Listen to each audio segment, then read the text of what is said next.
6 em cada 10 crianças e adolescentes vivem na pobreza no Brasil. O dado é do Unicef, o Fundo das Nações Unidas para a Infância, divulgado hoje em Brasília. 32 milhões de meninos e meninas vivem em situação de pobreza, o que representa 61% da população brasileira com menos de 18 anos de idade. 18 milhões são afetados pela pobreza. Vivem em domicílios com renda insuficiente para comprar uma cesta básica. Mas a pobreza é mais do que isto.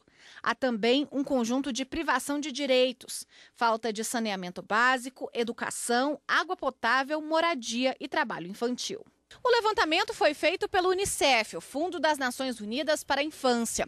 A pesquisa mostra ainda que crianças e adolescentes moradores das regiões Norte e Nordeste são os que mais apresentam violações de direitos no Brasil. A entidade recomenda que o governo brasileiro coloque crianças e adolescentes no centro das políticas públicas e que redirecione orçamento para suprir necessidades básicas da população jovem. Estou falando de políticas públicas que têm que ser direcionadas para as crianças e adolescentes mais vulneráveis, que justamente esse estudo ele também dá os insumos para isso. Ele permite assim saber quem são as crianças e adolescentes que estão numa situação de vulnerabilidade, para que o gestor público ele saiba para onde direcionar seus orçamentos, para onde direcionar suas políticas, suas prioridades.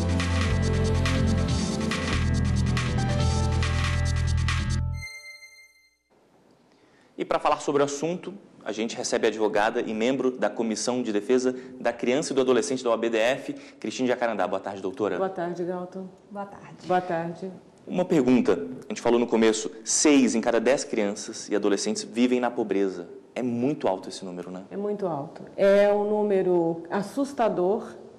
É um número que pega o Brasil numa situação quase paritária a estados, aos países da África do Sul. O Saara tem 9 entre 10, quer dizer, o Brasil tem um número muito próximo. E é um número que nos faz refletir, que faz o Brasil, o governo, refletir o que está acontecendo hoje com as crianças em estado de risco, em estado de pobreza, né? 40% das nossas crianças e adolescentes estão nesse quadro de pobreza, são identificadas dentro desse quadro de pobreza. E não é falta de comunicação, não é falta de identificação. Nós temos aí a Unicef como guardador desses dados, como nós podemos ver no vídeo.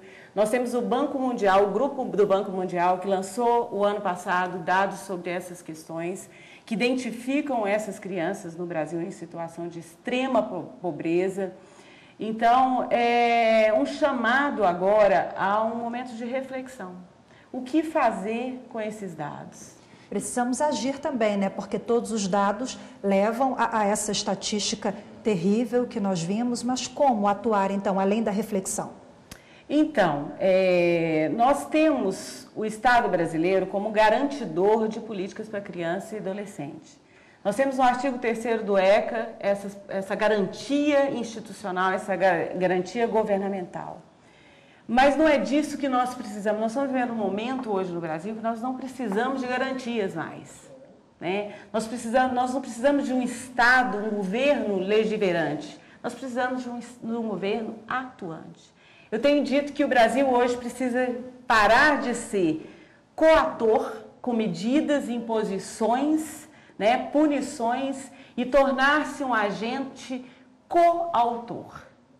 É preciso que o Brasil tome uma postura de ser autor, produtor de medidas e ações emergenciais para resgatarmos essas crianças e adolescentes dessa situação.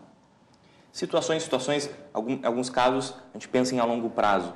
Esse específico não dá para deixar a longo prazo, tem que tentar resolver logo, né? Essa é uma situação. Quando a gente fala de pobreza, criança e adolescente, é uma pobreza diferente, sim.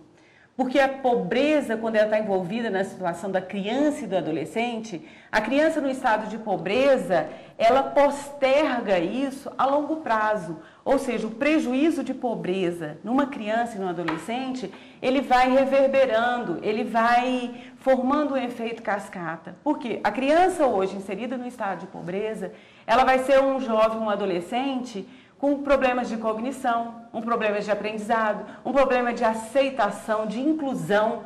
Então, se nós não começarmos ontem, né, a nossa medida já está tardia por demais. Agora, a senhora é membro da Comissão de Defesa da Criança e do Adolescente aqui da OAB-DF. Como é que tem sido o trabalho de vocês nesse enfrentamento? Então, nosso trabalho tem sido um trabalho atuante, um trabalho que é cooperado, vamos dizer assim. A OAB, ela tem sido voz dessa situação.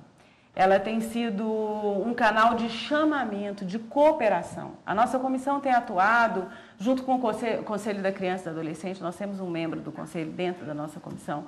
Nós temos chamado os profissionais multidisciplinares a estarmos conosco nas nossas situações, professores, educadores, para somarmos e para identificarmos e começarmos a provocar as autoridades no sentido de promover. É tarde demais, nós temos dito, né? É para ontem, é para agora, é emergente. Vamos agir então, é aguardar, né, que o Estado, enfim, haja em torno dessa melhoria dos dados, né? Exatamente. Doutora, obrigado pela entrevista. Eu que agradeço, boa tarde, é um prazer sempre estar com vocês. Boa tarde.